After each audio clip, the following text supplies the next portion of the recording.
আসসালামু আলাইকুম। আমরা যারা মুরগি কোয়েল পাখি ব্লুডিং করে থাকি, সেই ব্লুডিংয়ে কিন্তু তাপমাত্রা অ্যাকুরেট কন্ট্রোল করতে পারি না, যার কারণে অনেক সময় তাপ কম হয়ে গেলে বাচ্চা দলা হয়ে যায়, সেক্ষেত্রে মারা যায়। অনেক সময় তাপ বেশি হয়ে গেলে বাচ্চাগুলো হাঁপাই যায়, অনেক বাচ্চা মারাও যায়।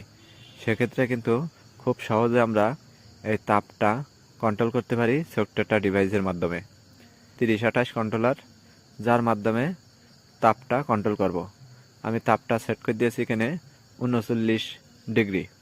এই 39 ডিগ্রি হওয়ার সাথে সাথে তাপটা হওয়ার সাথে সাথে ডুমগুলো বন্ধ হয়ে যাবে, আবার 5 পয়েন্ট কমে গেলেই ডুমটা আবার জ্বলে উঠবে।